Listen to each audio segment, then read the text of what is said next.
This podcast is sponsored by BetterHelp. BetterHelp is an online platform that helps you find a therapist that will match your needs. BetterHelp offers live video chats, open discussion, conversations with real therapists in real time if that's what you need. I personally love it and have used it now for almost 2 years. I would really recommend, if you need someone to talk to that is not in your family or your friend circle, that you reach out to betterhelp.com and you will receive 10% off if you use my code BGP.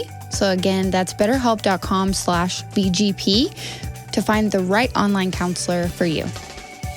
Hi, welcome to Big Girl Pants Podcast, where we talk about health, wellness, careers, parenting, relationships, and everything in between. I am your host, April Melton. Sit back, relax, and enjoy the show. Hello. Welcome back to Big Girl Pants Podcast. Today we have a very special guest, very near and dear to my heart. I've known you since I was a young professional. I think it was 2017 or 2018 when we met. It's crazy, 5 years ago. You were just such a cute little young professional when I met you in 2017 with your little suit hanging out with your mom and dad. So today we have Tyler Riddell, right? That's how you say your last name? Yes. Perfect. And then you can introduce yourself for everyone who's listening, however you'd like to. Yeah, so Tyler Riddell, I'm the co-founder and COO of Something Good Consulting Group. I do take on full-time jobs occasionally to pay the bills. Sometimes when I'm feeling in the mood, Exactly. I take on a full-time job. But yeah, but Something Good Consulting Group, we've owned it since 2017. So right when we met, we were starting off in that November. Yeah. And we're technically a corporate social responsibility consulting firm. Ooh, what does that mean? That's a mouthful. Yes. Yeah. So you probably, most people have heard of companies giving back, which we don't like that giving back word. Yeah. Because it sounds like you're taking something away. Sure. But it's just a thought process that the company has a responsibility to the community around them. For sure. And Well, especially because they employ people in the community. Exactly. Hello. Now, the fact that they're employing people and hiring people is a sense of corporate social responsibility. Sure, but it's not all of it. But no. Right. And it's looking at also the environment too. Okay. So there's multiple layers. You got ESG, environmental sustainability, and governance underneath corporate social responsibility. Well, at least I put it underneath. Some people separate it out. For sure. When you mean environmental, you mean like being green and recycling and making sure we're taking care of our atmosphere, office area, environment, all of it. Right. Okay. Thinking about carbon emissions, what you're doing, even if what I was thinking, I went to a conference, they were starting to talk about ESG, and they said to think about what you're doing in outside the States. So, interesting. For instance, if you're in factories in China and building that, just because you have a zero carbon emission here in the United States doesn't mean that that's the case elsewhere. Yes, and unfortunately, we blame China quite a bit. Right, it's all China's fault, but we employ the people in China that are doing these things. Exactly. I didn't even think about that for a moment. I was like, oh, okay, just because even like in Europe too, just because you're carbon zero emissions, stuff like that, doesn't mean you're not trying to get products from China. So it has to be not only domestic, but you have to think internationally about what you're doing. So because we all live on one planet. Exactly. So crazy to think about. So you can't just like throw your troubles to China. Guys, we're corporately responsible in the United States. Don't worry about our offshore team, okay? Don't worry about it. Yeah. It's quite funny, but not everyone thinks about that. I mean, I didn't think about that. I didn't think about it until you just said it. Exactly. So you're like, oh, okay. But it's interesting how it's been growing within companies. Diversity, equity, inclusion is technically under it too. Okay. I've actually been filling a lot of those positions lately, and DEI has been something that a lot of companies, a lot of my clients have been like putting more of an effort towards, like making sure that they're meeting all of these standards and practices within their entire organization. Yes. Yeah. It's very important to have everyone at the table. Yes. From different perspectives, backgrounds, age. I mean, wherever they come from. Can we dig into that? How do you guys help companies to do that? So we haven't actually ventured too much into that. We stayed mostly on the bigger picture of corporate social responsibility, building strategies of, what's your giving strategy? Sure. Which means what nonprofits are you getting involved in within the community? Have you asked your employees what they want to get involved in, what they want to volunteer? We build volunteer programs for companies. Okay. Whether it be skilled, so using your marketing or sales skills to help nonprofits. Okay. And that doesn't mean nonprofits don't have very intelligent individuals. They just don't have as much resources as a for-profit does, which is run on, money. Profits. So, and, you got nonprofits now who are moving into social enterprises, so they do have a for-profit leg. So it's interesting. Not every nonprofit should be doing that, right? Because it's a conflict of interest, maybe, or well, it's trendy. Yeah. So we can start a for-profit. But power to them. But yeah, so we stay in more of the giving strategies, and then where marketing comes in, which I'm quite involved in. You do that sometimes, right? Right. Yeah. So those are your full-time jobs that you sometimes take? Yes. Unfortunately, fortunately. No. So what we've done, because my mom used to work for Blue Cross and Blue Shield. Yeah. As the head of corporate social responsibility for the state of Texas. But she also had PR and media. Interesting. She was the head of corporate responsibility. Yes. So essentially when she left Blue Cross Blue Shield, she was like, I can show other companies how to do this too. Exactly. Awesome. But she understood the aspect of you can do corporate social responsibility, but if you're not talking about it internally and externally, right, then it's not really happening. Right. Unfortunately. True. Yes. And it's not, there's a way in which you do it to where it's not like, oh, look at us. We cleaned this highway today. We're so amazing. We're amazing. Right. And that has happened in the past with corporate social responsibility. Of course. It does sometimes get a bad reputation around it. Like we're bragging. Like we're talking about all the things that we're doing, all of that. Or it's a PR move. Yes. So be our client, work with us because we do these nice things for everybody else. Or we dumped a bunch of waste into a lake and poisoned people, and then we are covering it up through donating to the Red Cross or, some big nonprofit. Yeah. That was a bad tactic, but you're like, I don't recommend that one. Let's not do that one. We definitely like, no. So like the BP oil spill, right? So they have a huge oil spill off the coast of the Gulf of Texas, the Gulf Coast, whatever you want to call it. But after that, they're like, we're donating and we're doing this and we're making it right by X. But it's like, does that really cover up your mistake or? Yeah, they'll tread lightly with this one. So actually, I have a biology background, so I actually did a report on this. Shut up. Yeah. It was my teacher, I was taking marine ecology, and this just happened, or it was happened a couple years earlier, and he said, I want you to take this situation and come from a business, because I was also in business school as well. So I was in the biology department and business school. This is why you were getting your MBA or? Undergrad. So he's so educated, guys. I just didn't know what I was doing. Humble brag, no big deal. No, I wanted to finish in 4 years, but it was all over the place, But that's the time to explore too. So of course, your early 20s when you have no idea what the hell you're doing. Yes. Exactly. Don't want to explore too much because you're like, do I even know now? How old am I? I don't even know. Exactly. Every day I'm like, oh my gosh. But no, I was taking marine ecology, and so he asked me to do this report, but from a business and biology perspective. So that's so interesting. Were you like left brain, right brain the whole time? Or were you like, no, I can do this. I can look at it pragmatically from both sides. Well, was interesting since I just got into the business department. I was already thinking that way of how business can be more involved in the environment. Yeah. And what are the damages of a business to the environment?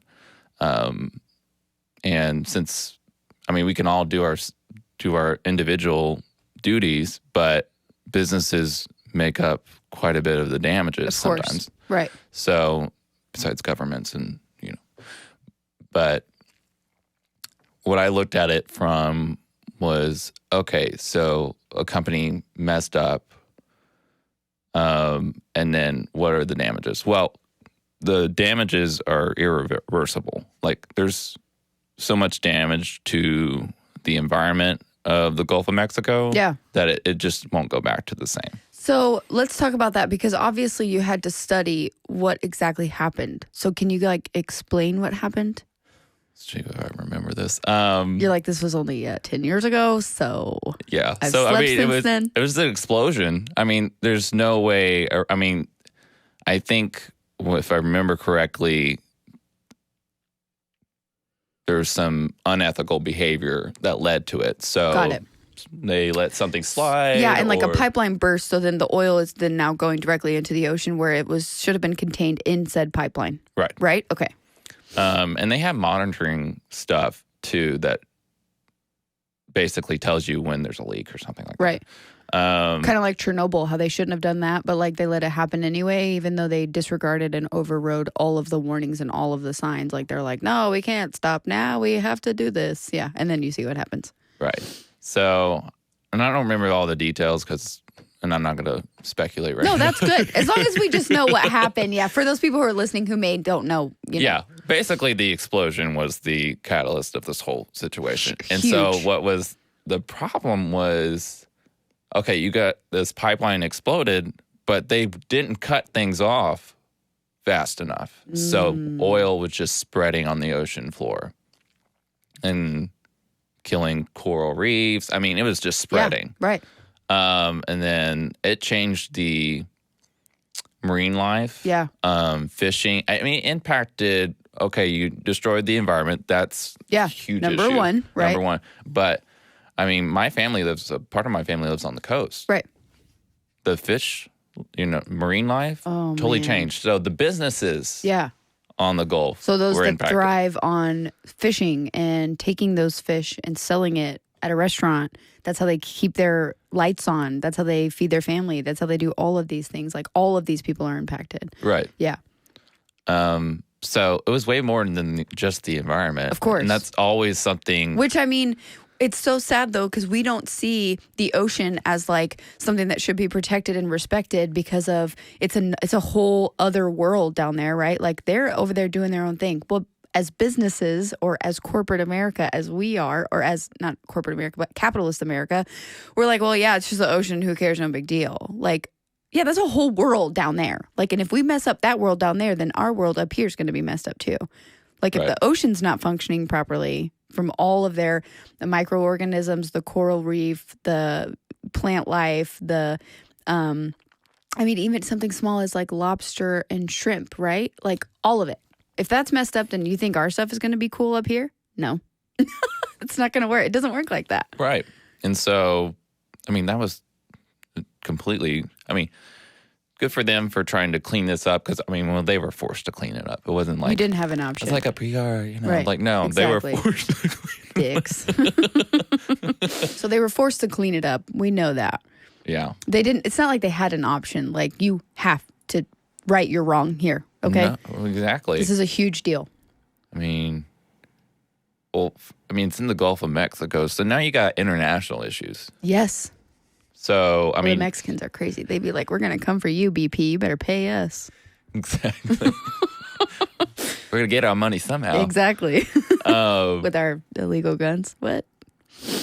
But yeah, what this question really, it finally, for the common person, finally was it was most relevant to them, and how companies impact the environment. And so it was more of those like, okay, now we understand and now we don't. I mean, it doesn't mean they don't like corporations, but they're like, okay, let's start. Because the consumer has a lot of control now. Yes. And I don't think we realized that control before, because maybe we didn't realize that we were in a market where we had so many options. Right. Right. And that's true. It's a supply demand situation. Right. So you just had less products way back, even 50 years ago. Right. So now you have options. That's the nice thing about capitalism, is that you do have options. Yes. So that's why. It's not like socialism where you have one gas company, you have one electric company, you have one. You literally get no choices. Like you just who cares at that point? Just like, okay, what else am I supposed to do? But yeah, so you have different options to choose from. So companies have to start thinking about, okay, how am I impacting my customer base on multiple levels? So I'm solving their problem, but am I causing a problem? Right. So, but then it's also this mindset of short-term and long-term thinking. Of course.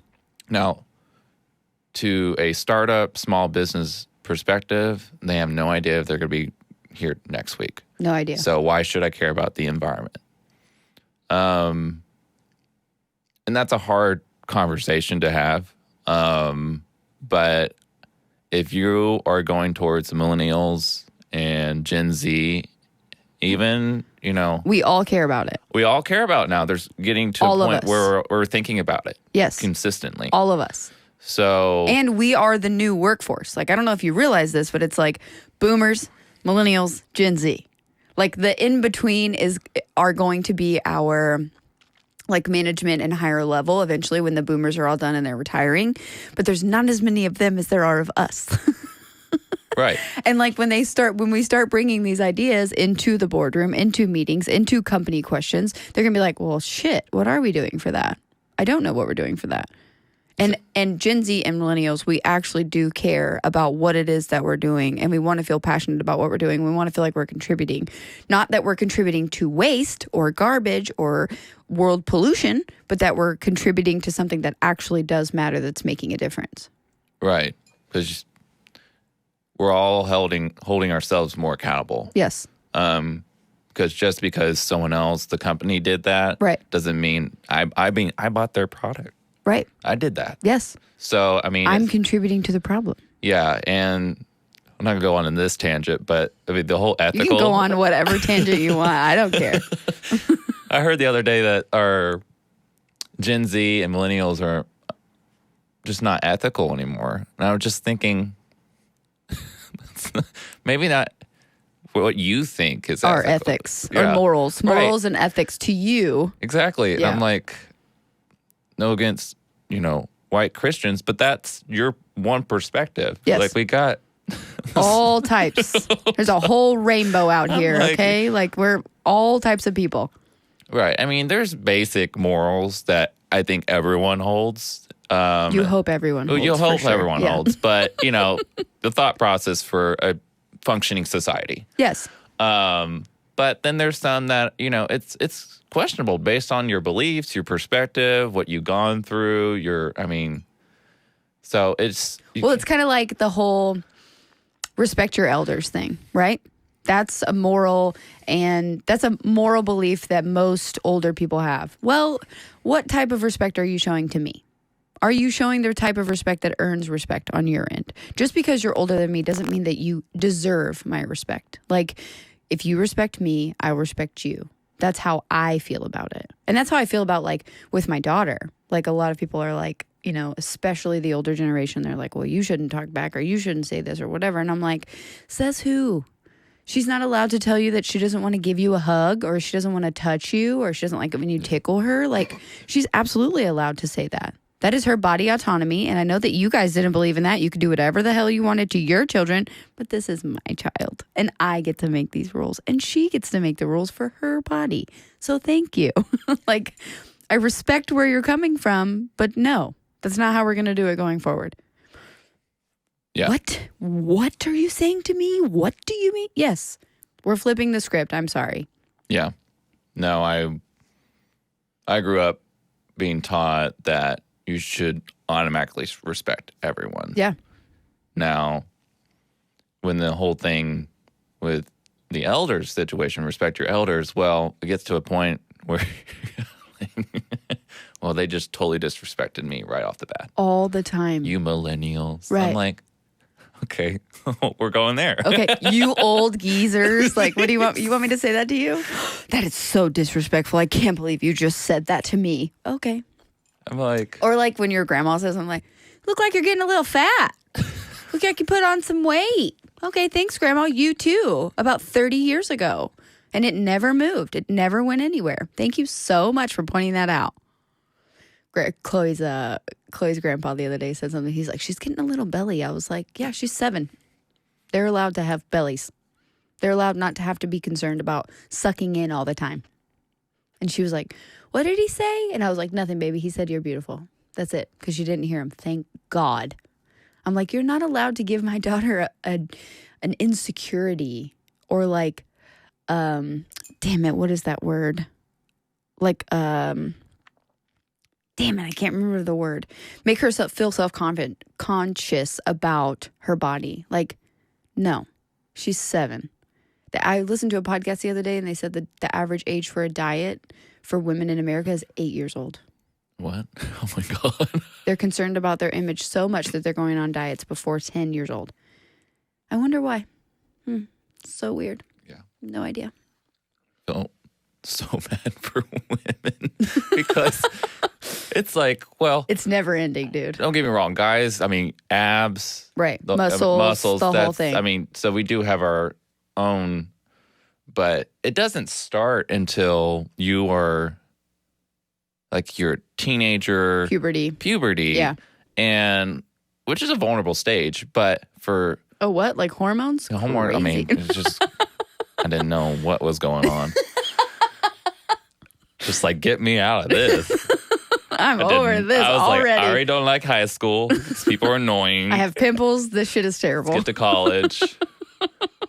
Even in college, by 3rd year, I was like, I'm done. Let's be adult. Now I'm like, okay. Take me back. Take me back. Take me back to college. I don't want no bills. Unsubscribe. This rent is too high. Oh my God. Everything is more expensive. God. Yeah. Another thing I about know. corporations that shouldn't be happening right now, there is price gouging. I had to believe Yes. that. Because at this point, I'm like, They're just taking advantage. they are. Well, it's just like, I think it was post-pandemic, not post-pandemic, but in the midst of it, right? Like at the end of 2021, Starbucks did their quarterly earnings report, and they said that they were going to increase pricing, even though they had had their best earnings report for the previous quarter. So you're already making the most money you've ever made, ever in the history of your company, but you're going to increase your prices anyway? What? How is that being responsible? And also, how greedy are you? What is it that you stand for? Like, really? yeah. Now It's I'm like, that my- short-term mindset. Make my coffee at home, bitch. What? Yeah. Because it's all reliant on the stock market. Which has been a shit show. It's been a shit show. That's such a shit show. Man, for those past 2 years, that's what Warren Buffett said. He said it's basically gambling, but you're winning all the time. Yes. Now In the it's past 2 years, you've been winning. Yes. Now you're losing. Right. Insert all the anxiety attacks Yeah. and panic. So I had to shift a bunch of my investments into, I actually follow what he invests in sometimes too, and into more valued stock. So companies that are actually earning money, not just hypothetical money. I saw this meme yesterday and it was like the stock market, it was like oil, gold, everything else. Like, and I'm like, well, shit. Yeah. Oil is all over the place, but it's a good long-term investment. I know Warren Buffett invested into Chevron. Probably something Yeah, like you can that. look it up online.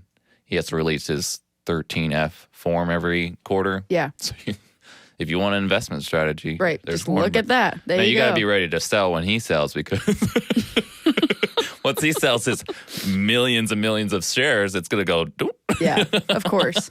Naturally. So, I mean, it's just amazing what the amount of money he has, just to, invest. But he reads those 10Ks, which are Yep. available to anyone. Yep. I mean, I did that in undergrad for strategic management. You had to read those 10Ks. Those have everything. Yes. Everything. Everything. Yeah. I was like, You're like, this is just free information. Like, I could just read this whenever I want to. It's long, Yeah, but very long. and I would skip past And the very balance wordy, sheet. right? The balance sheets. I mean, that's probably the most important part. But it's just like, what am I reading? Sometimes You're like, oh, it's just really complex, and you really have to be an accountant or CPA to explain it sometimes. But I've looked at enough balance sheets now to kind of get understanding what that is. But yeah. So with the BP thing and when you did that report, what did you learn from that? Like on both sides, both environment and as a business, like on the biology standpoint and the business standpoint. Yes. So from the business perspective, consistently think long term about things. Okay. So everything you do, even if you're not going to be in business next week, you need to think long term on quite a few things. Yeah. And just be conscious of everything you do. So what's this? Just think through everything. Right. Really. So what does this do? But how do we do that when we live in a society of instant gratification on all fronts? So difficult. I mean, that's why Warren Buffett's so successful. He thinks long term. On everything. Right. Right. And so I would say if you really want to get into that mindset of long term, you have to start reading about long term investment strategies, stuff like that. Yeah. And being patient. That's a skill you have that I don't have all the time. So I'm like, what does that mean? Can you define that word for me? Because I have no idea what that means. Yeah, I mean, you're just going. We're just a society of going constantly. Going, instant gratification. We always want the next best thing. Like we're never thinking long term. Like and I think that it's probably contributed a lot too from social media. Like we always want that instant dopamine hit. We want that gratification. We want to see what's the new popular thing, what everybody's doing. Like with this whole like 90s fashion is coming back shit. And like everybody just wants to wear like wide leg jeans again and all of these things, which is then going to drive fashion, which is then going to drive these companies to do, different strategies and all of this stuff. Like how can we think long term when things change seasonally? Yeah.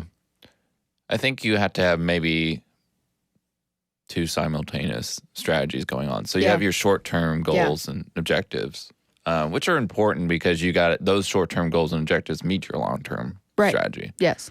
So you have to have a combination of both. And I've always had both in mind, but I've always looked at the longer, bigger picture. Now, don't get me wrong. There's moments where I'm like, I get to the point, I'm like, oh my God, everything's going wrong in the moment. The whole world is ending. Don't get me wrong. I have anxiety too. So we all do at this point. Shit.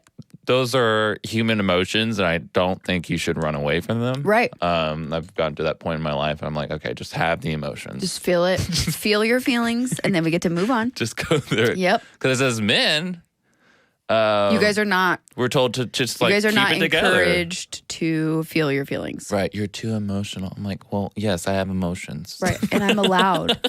I am allowed to have those emotions. That's what they tell women. I'm like, well, yeah, we all have emotions. Right. And listen here, boomer man, okay? Just because you feel like you don't have emotions and you go home at night and get hammered and beat your wife doesn't mean that you don't have emotions. Exactly. It just means that they come out in a different way. Right, that's anger. And you take all these and suppressed emotions. Exactly. When you really should be looking in the mirror and saying like, well, why am I feeling this way? Exactly.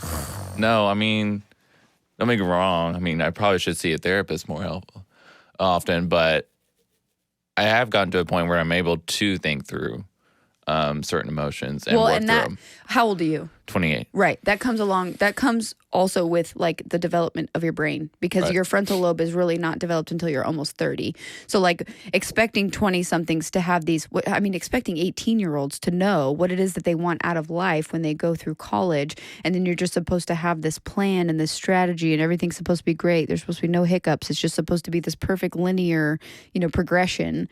What? Like that doesn't even line up with biology. Like I was not able to make a smart decision, number one, until my daughter was born, number two, until I was right around the age of 30. Like at that point I was like, oh, it probably makes sense to do things like this, or it probably makes sense to save more money, or it probably makes sense to have some kind of long-term goal, like where you want to see yourself in 5 years and having those plans. But like, if you can't formulate those thoughts because of that part of your brain is not even developed, how do we expect people to just get there? Right. And then people have these unrealistic expectations on children, like they should know better, or they should do that. Shut up.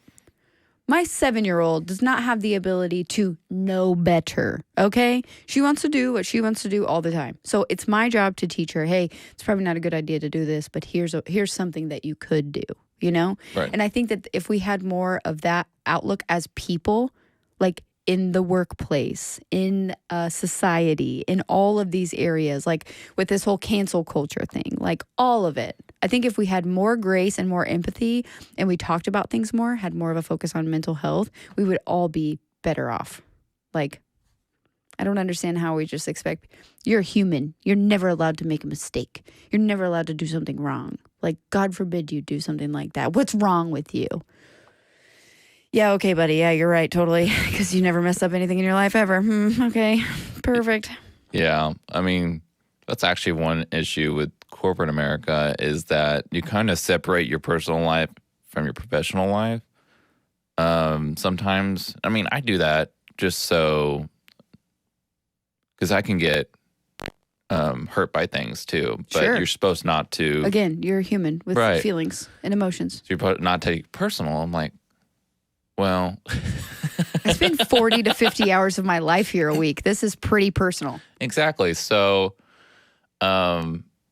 it's difficult to figure that out. I mean, there's a balance of like, hey, you actually hurt me in that situation. Yeah. And communicating that. And I think our millennial generation, Gen Z, is way better than millennials on this. Bro, they have phenomenal work-life balance. They have phenomenal boundaries. They just don't put up with it.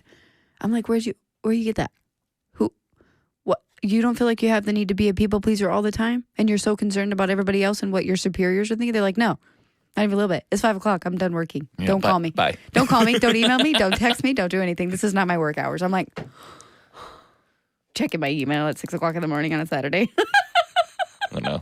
Well, entrepreneurs are totally different in that way because we're always on almost. Always. So it's just I try not.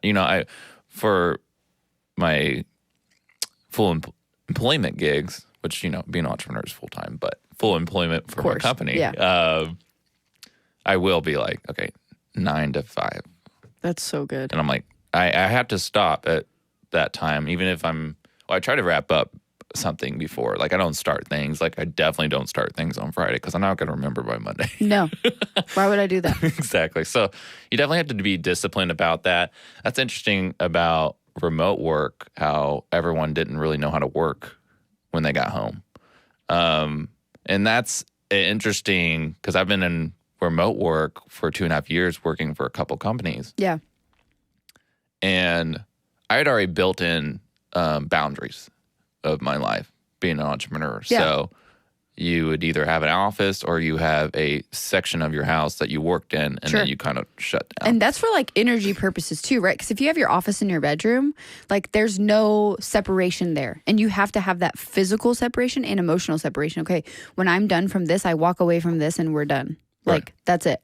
That's why it's so beneficial to have an office in your house or a room or a segmented area. Like, I don't like working in the office because typically when I'm at home, I like to work at the kitchen island because it's an elevated space. I get to sit up higher, be up higher.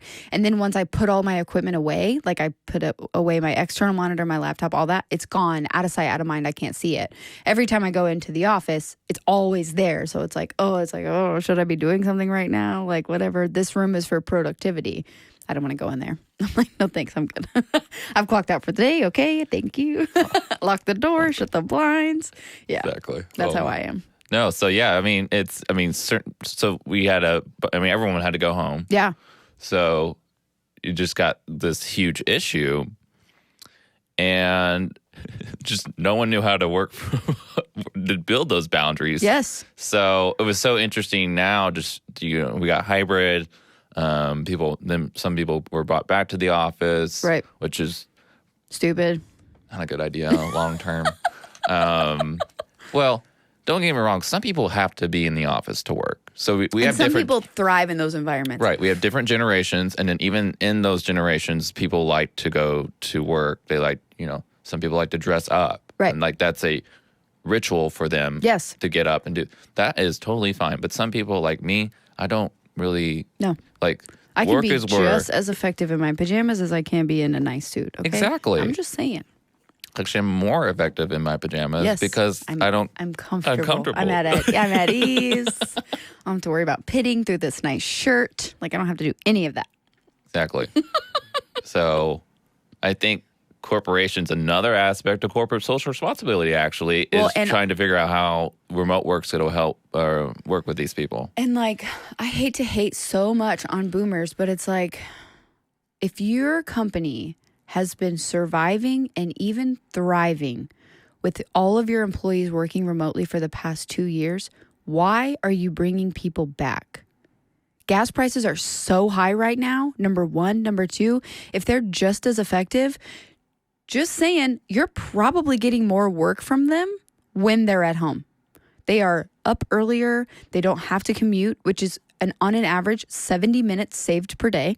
So you could get a 35 additional minutes in the morning, 35 additional minutes in the evening of productivity from your employees, number one. Number two, who really takes an hour lunch break when they're at home? They probably take those moments or those minutes throughout the day, like making meals or walking the dogs or whatever it is that you're doing, taking a break, go run an errand.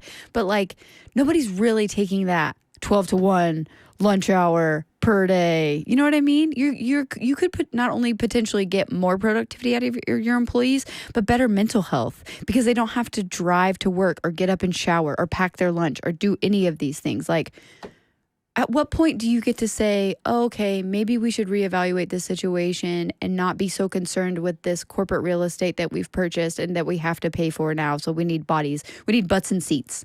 Like, do you though? Really? And I understand because I work in sales and I do enjoy being in the office, not every day, but I do enjoy the collaboration of the environment of being in the office, especially in sales, because it really is like that. What is that movie? Glenn Ross, that Coffees for Closers movie.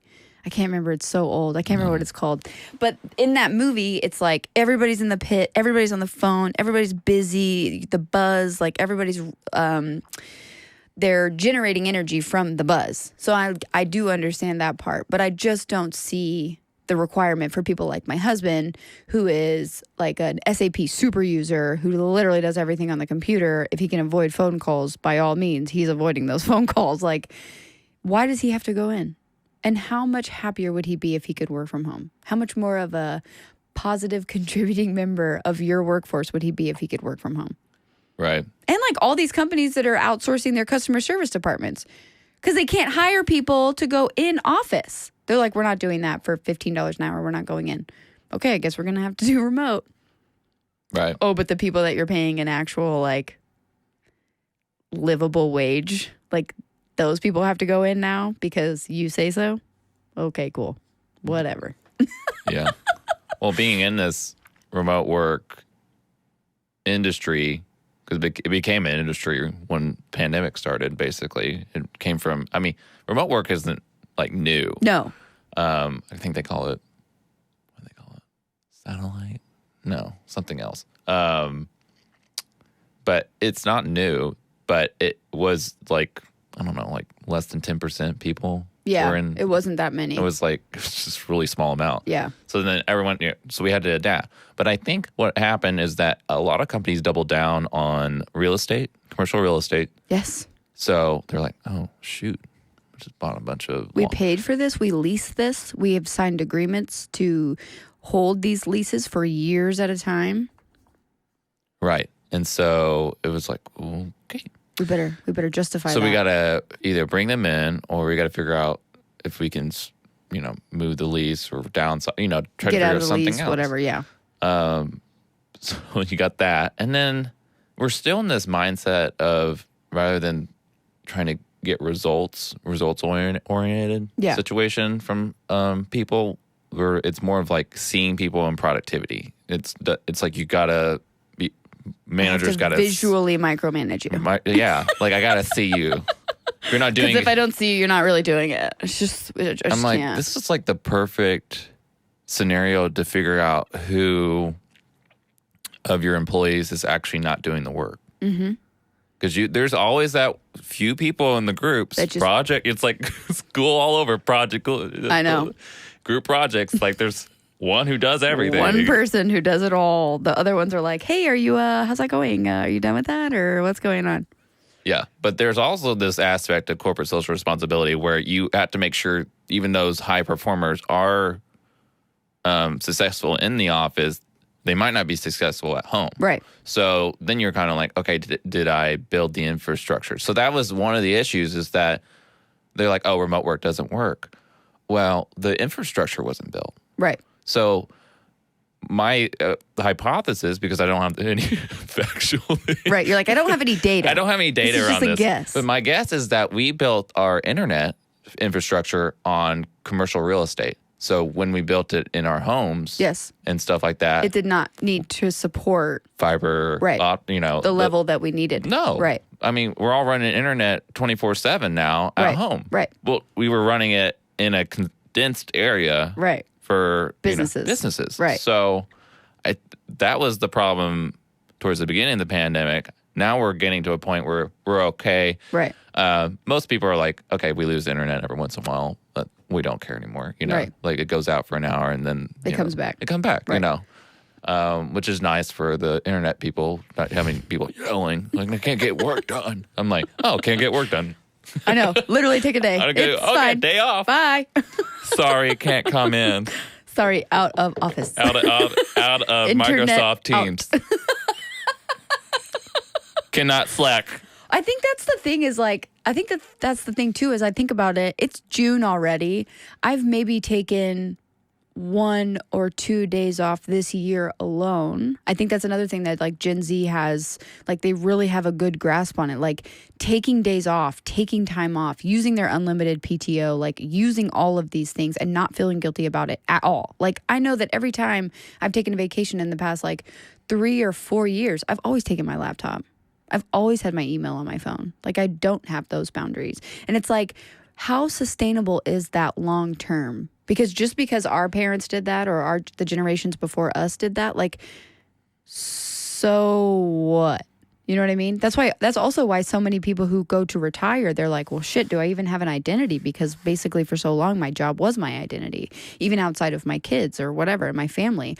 Or you talk to people who are on their deathbeds and they're like, what would you do differently? What would you have done differently? I would have worked less. I would have cared less about money. I would have cared more about my family. Like, so I think now our generation and Gen Z, they're like, no, I'm actually going to prioritize these things, which makes boomers so uncomfortable, especially when they're trying to recruit people. They don't understand it. Like, well, they see it as lazy. Yes. When it's your family is your priority. Yes, it is. Oh, I just got out of that situation. Really? Oh my God. He's like, one of the companies I consulted for, one of the individuals said something about, I'm tired of having everyone have family issues or something like that coming up. I'm like, you're like, did you we really got an just aging say population, so 80% of us have aging grandparents or parents. who are getting close to end of age. Yes. So we're going to have family issues. Right. And then it's just random kid, if you have a bunch of kids, Yes. you got school function. Like, yes. I'm like, if he or she or whoever they identify as gets their work done. Yes. Why does it matter? They might get it done on the weekend, but that's my number one question is like, why does that matter? Like, why do you care about one family function? Exactly. If they're achieving their goals at work, if they're identifying and understanding the purpose of their job, why do you care if they go to like their kids' kindergarten assembly? Like my sister-in-law said this the other day too. She has 2 children and she was like, I've never been able to go to my daughter and my son's like school functions, any of those, like any of that stuff. I've never been able to do it. And I was like, how sad for you. Yeah, that's what, like we've been saying, Gen Z understands that there's multiple aspects of your life. I've gotten to that point too where I'm like, okay, I can't put all myself into work, which is why we kind of slowed down a little bit on our business because, significant other came into my life. Yeah.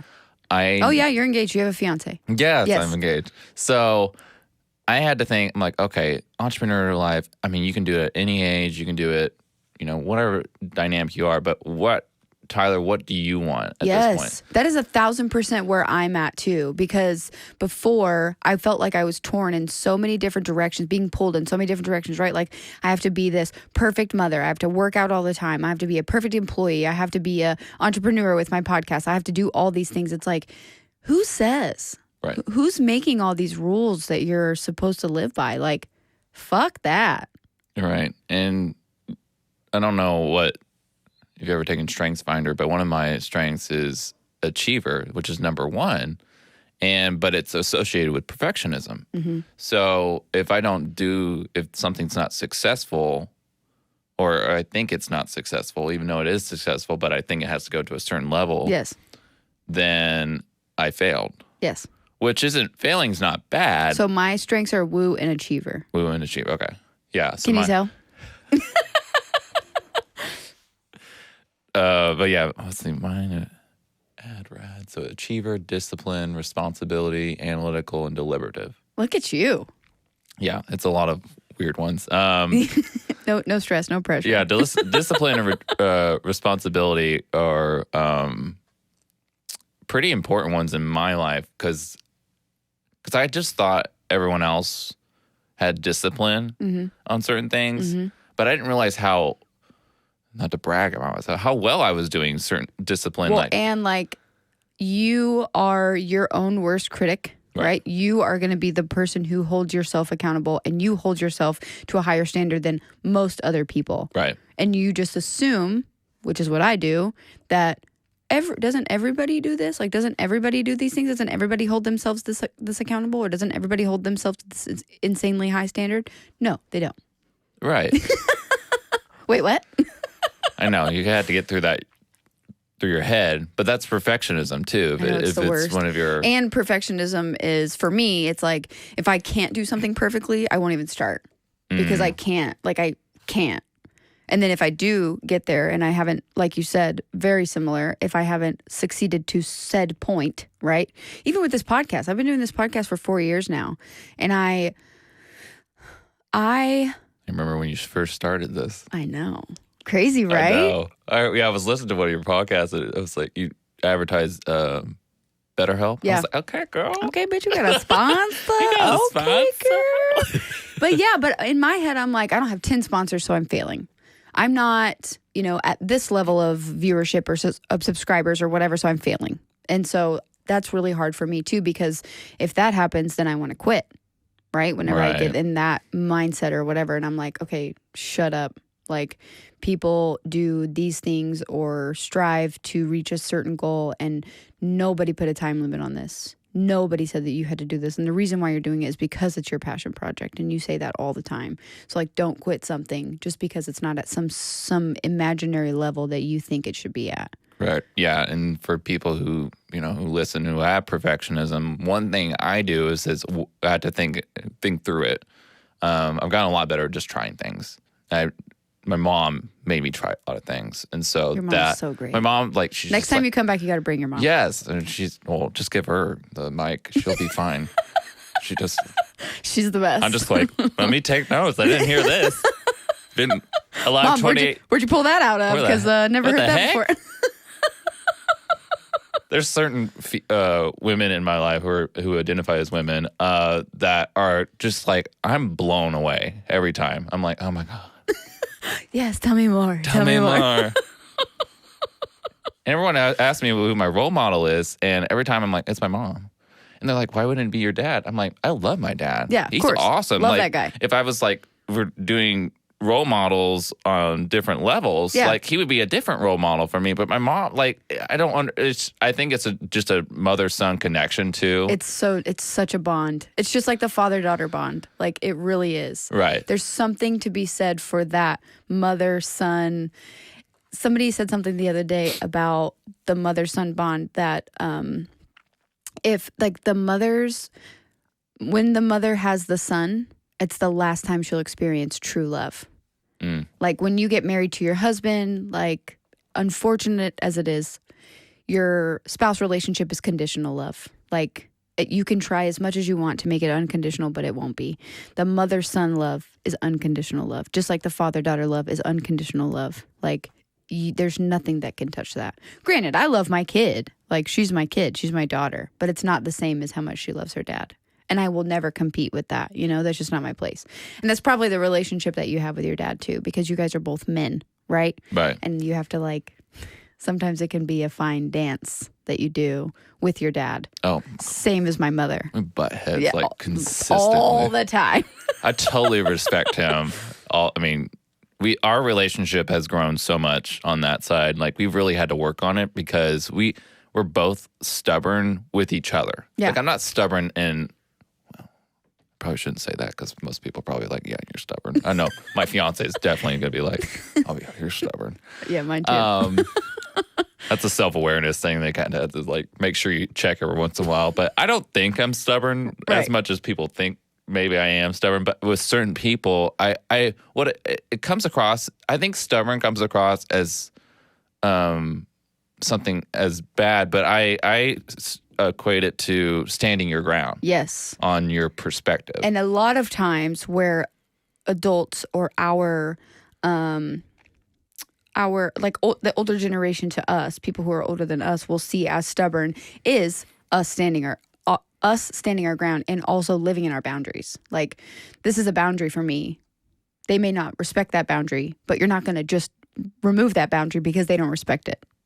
They don't have that kind of power, which is really nice. Right. And I think it's how my parents were parented. So my mom kids were seen and not heard. Mm-hmm. Same thing with my dad. Yes. So, but my mom decided early on that was not going to happen with my child. Right. So, and my dad agreed with the same thing, but he still has sometimes to where if I voice my opinion on it, well, it's that balance of transition between kid, where I'm giving you advice. Forever his child. Right. Yes. Right. So, but realizing that I am a 28-year-old adult, I pay bills, taxes, like I'm making decisions. Yes. So shifting to friendship just took a little longer for us. Right. My mom and I mean, we built a business. We did a lot more things. That was a seamless transition. Well, as close some moments as I was like, okay. I mean, any family business, my dad owns a family business. My mom and I work in both family businesses. So we have one of the, like, people even say this, we have one of the best relationships dynamics. But I think it's just general respect. Of course. And then we got into a point where we all can voice our opinions, but realize if I say my opinion and it hurts the other person, then I have to, like, I am so sorry. I have to acknowledge. Well, it's a deeper level of hurt because it's from a loved one. Yes. So, and their child. Right. So you kind of have to make sure you're not going too far. Right. But they also invite conversation too. So that's why I respect my parents so much now and even before. I mean, teenage years you'll get to that point too. I mean, a lot of things I said were not probably great things to say in general. So I don't really knew what I was talking Right. about. So I get where they would push back a little bit, but Right. they always let me voice my opinion, which was, I'm glad you're parenting that way, because it does teach, especially women, girls who identify as a female, need that, because they'll stand their ground Yes. in the workforce and in life And in their relationships. relationships. Yes. And not just sit there. So, I mean, that's a dynamic between my fiance and I, is that I have to tell him sometimes, like, I am a strong personality. Right. So, and I've been told I've been intimidating. I mean, he's agreed sometimes too. So I hate that I listened to your last podcast about intimidating. And it's I agree with what you said in your last podcast about they're just being intimidated. But I think if you come across as intimidating, I think You should have self-awareness. About it and be like, okay, maybe it's body language or it's I'm being too blunt for this person. but I'm not going to apologize for my achievements. Right. Okay, so and not that my fiance never expected Right. like Of course that, not. but I had to make sure I was asking him Yes. how he felt about certain things. Yes. And also sometimes asking people if they even want your advice. Like, this is what I would do. Nobody gives a shit. Did they ask you for it? Did they want to hear your perspective? Because if not, most of the times people want comfort, not solutions. They're telling you things because they want you to hear. They want to be heard. Well, they want to vent. Yeah. And they I want think to. we all vent. Of course. But and you we all gotta want to be heard. I had to tell that with my mom.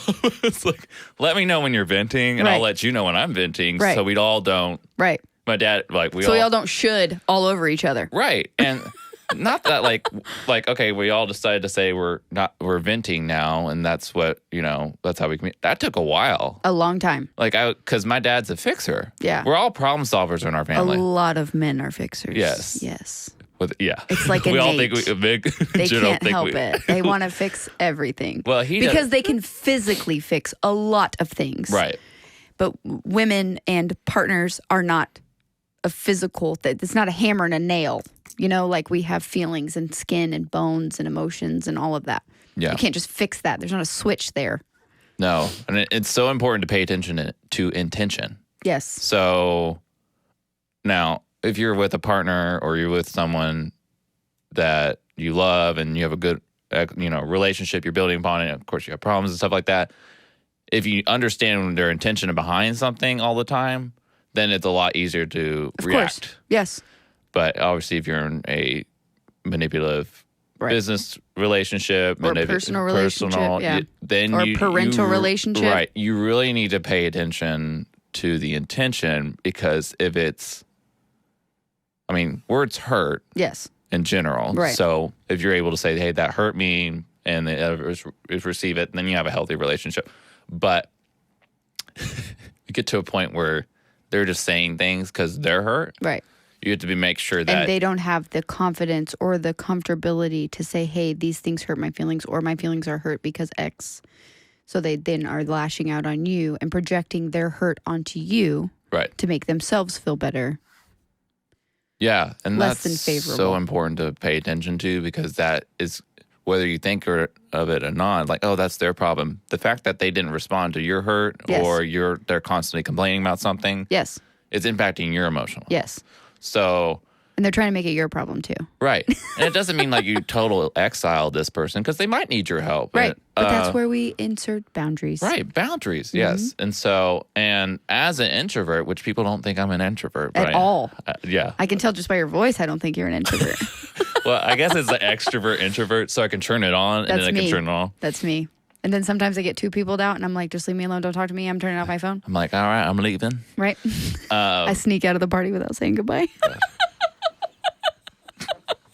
Nobody saw that. Nobody saw that.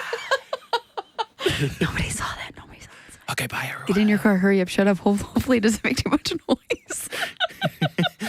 Do the touch. Oh, shoot. Where are you going? I'm out. Oh, so weird. I had to go get away. I'm going to get water. I'll be- No, I like smart water. I need a different water. God. Those No. me networking events, I'm like, ugh, awkward. Those are so funny. Oh gosh. I'll finish this. What was I going with? Boundaries. We were talking about boundaries. Yes. Oh, as an introvert, we have energy. Yeah. So I think of things as energy. So I do my business. I always have full employment with some companies, and then I have nonprofit work. So I have we just put the business and the company into one, and then friends' personal life. So you got 3 buckets, Right. for me. Mm-hmm. Now other people have separate buckets for personal. You'll have your relationship and children and parent. Yes. So I kind of combine it together because I'm at the beginning of a relationship and potential marriage and stuff like that. But 3 buckets, so you kind of have to okay, how much each bucket you're going to give energy wise. Yeah. Got to a point actually recently. We moved, so we got engaged. We moved into an apartment, and for some reason on that, we've already decided we're not adopting babies. We're going to have adopted children around the same age as his niece and nephew. How old are they? 7 and 9. She just turned 9. Yeah. That is so cool. Yeah. So we're going to wait a few more years. So probably going to get teenagers at some point for adoption. So that way we all have a family of children that are all similar ages. Wow, so intelligent of you to think with that kind of foresight. It's crazy. Well, it's one of those things where as a gay couple, you kind of have to think through. Wait, what? You're gay? Yeah. It's the first time you said it on the podcast. I was waiting for you. I wasn't going to out you on Tyler the is my most fabulous friend. Yes. With my butterflies. I was like, my favorite shirt. You're like, is this shirt gay enough for this podcast? I don't know. Exactly. Gay and proud, okay? Gay and proud. I'm just putting that out there. It's Pride Month. We had to have it. Yes, you're my token gay for Pride. Well, I guess Thank this you won't come so out in June, much. but Actually, I'm going to make it come out now in okay, June. So that we you're can like, I do gotta get that. Listen, check. can I check that box? My DEI box? Thank you. The corporation. I'm very inclusive. Oh my god. But I think, so to wrap it up too, so what we were discussing is boundaries with people and with family and things like that. And yes, as a gay man and in a gay couple, and you guys are going to adopt, I'm about to do an episode on adoption where this lady comes in and she's a birth mom and she's an adoptive mom and I'm a birth mom. I had a baby when I was 21 and I placed her for adoption because I wasn't ready to become a mom. Mm-hmm. And I got to pick her family and do this whole thing. And the lady that I met was at Chloe's Gymnastics and I saw her baby and I was like, oh my God, he's so cute. I was like, but he looks like dad, right? He doesn't even look like you. And she was like, no, he looks like his mom. He's adopted. And I want to have her on to talk about that process and all that. And I think that is so cool that you guys have decided to do that. And when I tell you it makes all the difference in the world to adopt kids that are similar in age to cousins, it's like cheat codes, man. They're instant best friends. They love each other. They love spending time with each other.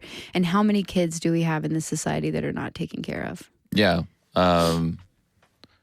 I mean, we were thinking through that. I was like, that makes sense. That way they can easily adapt into the family dynamic. Yes. So on my side, it's just my cousin and I. I'm sorry. On my side, it's just my cousin and I on my mom's side. And then we don't have, on my dad's side, we just don't talk much to my cousins. So, but on his side, he's a child of 6.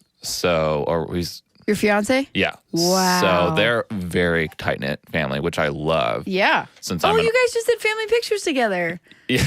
That was so cute. We were dying because the night before, because I just met them for the family pictures. That was the first time I was meeting them. Oh, snap. No pressure. Yeah. I was like, okay, this is a lot. This is fine. But we got engaged that evening. Oh, wow. The night before. But we didn't tell anyone at the family pictures. But yeah, we got family photos with them. And we're like, I walk over to Matthew and my fiance, and it said, "Oh my God, we got free engagement photos." And him and I die laughing. And there was one sister who knew as well. And so we told her, she started laughing too because I was like, oh snap. We got this shit I for like a free deal. Thank you. Yeah, he didn't realize how cheap I was sometimes. That is a good quality to have. Well, when you run a business and then personal finances and stuff like that, and it's not that I'm not well off or anything like that, but there's certain things that you just like, okay, take advantage of that certain situation. Now, that's a privilege in itself, too. But still, do it. Disclaimer, privilege. Just start saying that. We need to just fly the banner. Privilege every time.